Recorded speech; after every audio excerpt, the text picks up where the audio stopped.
Welcome to Big Card, and today we're going to be talking about the Jim Brown National Treasures auto patch card that almost cost my life. I almost lost my life getting this card. Nah, just kidding. I mean, I don't know. I'm exaggerating possibly.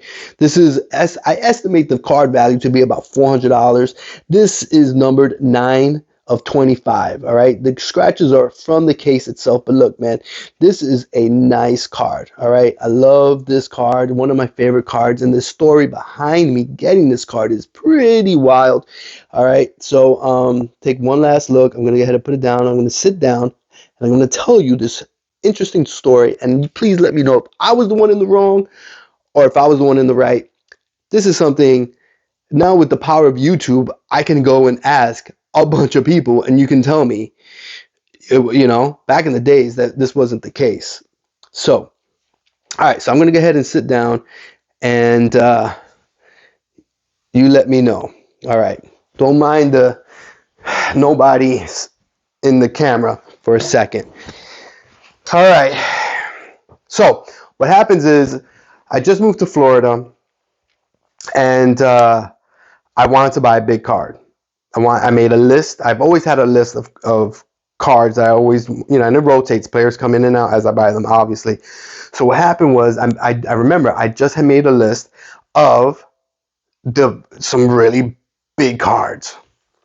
Okay, so I go to the show. It's in a mall, Daytona Beach Mall.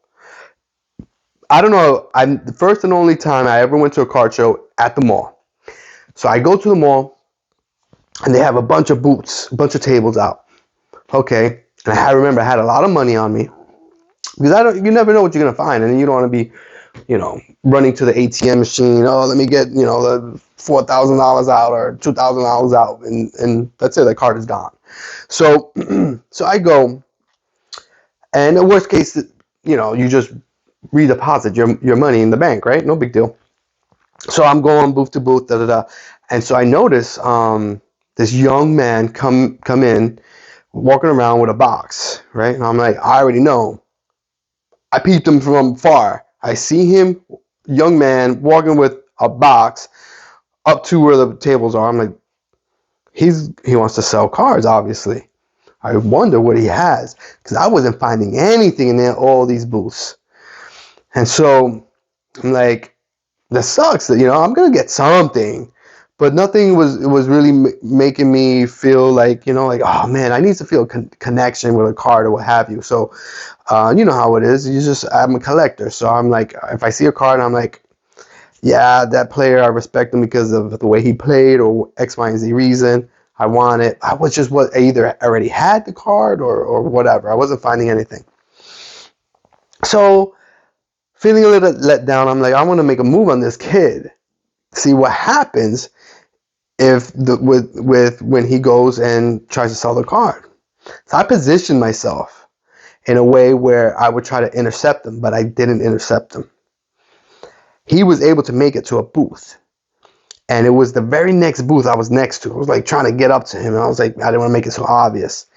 And so he gives the cards to this guy. He takes them out to the table owner, gives it to him. He looks through them, and he looks through them several times, and he's like, okay. And he asked the kid, how much? And the kid gave him a number. I couldn't hear. And he said low. And then he said, not interested. And gives him back the cards. I'm like, all right. And I'm already, as soon as I hear that, I take a step away from that table where I'm at. I take my first step towards him. He's on my left. I'll never forget. He's on my left. I'm making my way. I go, boom, make my first step. And the kid is like in shock.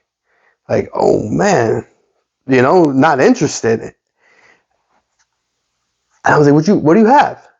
I literally just take a step, and boom, as I'm making my next step towards him, he's right there. And the kid is just already taking a step back and putting the cards in. From his side, from his right side, he hears, so what do you have? That's me. Here comes big card, coming in for the kill. And so he says, "Oh, I had," and he rattles off. I don't remember a few names. It was probably it wasn't one or two names. He said like 5 names, and in those 5 names, I remember I wanted two, something like that. Jim Brown obviously being one of them. I'm like, I said, I said, "Yo, let me see them." And so he briefly showed me in the box, briefly, just crack. And I said, "Hey, let's go sit down. Let's go sit down, bro. Let's go sit down, man. Let's talk. Let's." I was excited. I was all bummed out, and all of a sudden things are changing. So it was in the mall. So you know how you have benches in the hallway of the mall.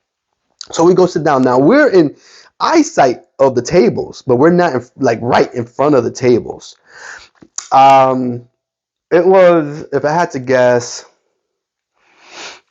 I was okay because the way they had it, they had the tables down a hallway, but where him and I were sitting, it was off to the side. So we weren't like the bench was like against this like water fountain. It wasn't a water fountain. It was like a center thing. I don't even know what it was. So okay. So we were, I don't know. Let's just say 70, 80 feet away from the closest table, and happened to be the closest table was that table, the only table he went to where that guy said, "I'm not interested," when he heard the price. So I'm like, let's look through what you got, bro. See the box. I start going through, and I'm seeing banger after banger after banger, and he's talking to me. He's saying something about his dad collecting cards and da da da. I'm just like, holy moly, this is just crazy. I said, grab the grip of cards. I don't remember how many it was, but they were all in thick cases like that. So I may have bought, I don't know, 6 cards from him. I said, let's talk business with these cards right here. So we negotiate. We're negotiating. We're saying numbers. We're saying this. We're saying that. We're just negotiating. And I remember I had the cards in my hand, and I had them like this, right? I wasn't trying to give them back to him unless unless we couldn't come to a good amount. But we were in the ballpark. I knew we were close. I knew the deal was going to happen. And all of a sudden, and I'm focused on this young man. I'm focused. I'm blocking out which is something you should never do, right? But this is, I just got carried away. I got too excited. That gentleman comes up and he starts cursing at me. Cursing at me. "You MFer, you F this, F that, what, da, da, da, da, da, da." This guy was so irate. I was in shock. I remember I was like looking around like, yo, for real? Like, what in the world? I'm like, what is your problem? You have gone mad. You're crazy. What is what is going on? I remember, I'll never forget this. This guy, I don't think I've ever seen anybody so mad in my life. His bottom lip, I don't know if you've ever seen this. He was so irate. His bottom lip was trembling. God's honest truth. If you were one of those booth rental people that day in Daytona Beach about 15 years ago, you know about the event because this guy was making a scene. And I was trying to keep everything cool. I didn't want this deal to get squashed. And I was like, what? And I remember I told him, I said, because he was telling me, get the F out of the mall. He was kicking me out of the mall. He said, you are not allowed to be here anymore. Something like that, as he's screaming. And I said, this is a public place. I'm not doing anything. I'm not going anywhere. I don't have to go anywhere. I'm here, and I remember I said, I'm here to buy some sneakers. I'm here to buy sneakers, and you're kicking me out of the mall? What is your problem? I remember I was keeping it real cool, and this guy was screaming, spitting. He was screaming so loud. I remember spit was coming out of his mouth. It was scary. It was scary, and And for my protection, and I had a lot of money on me, I had a gun on me. Wear a jersey and I keep a gun underneath my jersey just in case I get robbed or something. In which you think I'm crazy, but I've gotten robbed several times. That's a whole nother story. Several, not once or twice, several times. So I reached a point, especially in Florida. I was licensed, I was legal and everything. So but I'm keeping cool. As long as the guy doesn't touch me, we're fine. He never did. I thought he was going to at one point, and that's when I was like, man, this is escalating. By me still entertaining this guy, and so and the thing is, he attacked me. He didn't attack the young man, and so anyway, so I was like, wow, this is crazy. So and the guy was kicking me out of the mall. And that whole thing of me saying I was there to buy sneakers is a public place. Leave me alone. Go away. You're whatever. I was like, I'm gonna call the police. It was not working. This guy was like, he wanted to kill me. He wanted to kill me straight up. So I told it. I told the young man. I said, hey, go. Let's go. Let's go outside. And so we walked out. I said to the crazy guy, I said, you know what? That's it. I'm leaving. That's fine. I'm leaving. I'm not gonna deal with crazy. So I start walking, but I tell the kid, I said, hey, let's go, let's get out of here. Because I was like, man, we're leaving together, bro. So we leave. I remember we leave the mall and we go around the corner and we work the deal out. I bought Jim Brown rookie. I bought the Jim Brown.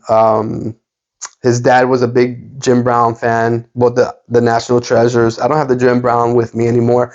It's being graded and whatnot. So it was a big scene, big craziness. That's the story of the National Treasures Jim Brown card. Sorry it took so long. It took me a little bit to rehash exactly what went down. It's just been so long.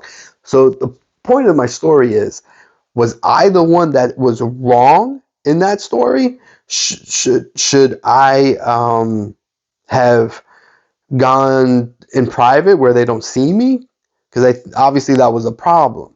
So let me know, is the proper etiquette to go hide and work the deal out because he didn't have a booth.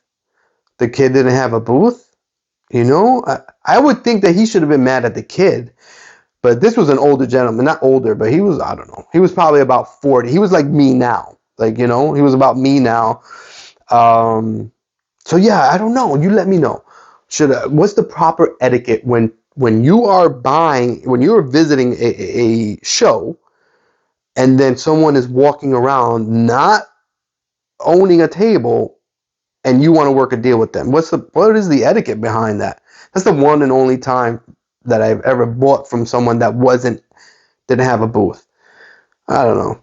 Well, that's the day I almost lost my life. This dude wanted to kill me for real. Like, it was bad. It was bad. Definitely. Shaking lips, spitting, the whole 9 yards. I think what happened was, I'm going to end the video here, but I think what happened was he sold the cards, and I think he was using that as a strategy. Not interested. And the fact that I went in after he said I'm not interested, and the kid was already walking away. I mean, he wasn't like walk down the thing or the aisle or anything. He took like a step away from him. He was already stepping back like this and looking down and putting it in. And that's when I hit him up. So was I wrong? Was I wrong? So do I need to, is it like a 6-foot thing? He has to, take 6 steps away and then, I can go in and swoop in for the deal. What is the proper etiquette? Did I jump in too early? They already were walking away from each other. 1 step, that's walking away. He said not interested. And then on top of that, we walked away. I didn't go and stay and do the deal in front of this guy's table, like standing there. We walked away. We were, yes, he could see us, but we were down the hallway. What's the problem? Let me know. I need you to educate me in proper etiquette when going to a show and buying from a non table owner. All right, that's today's story. Let me know.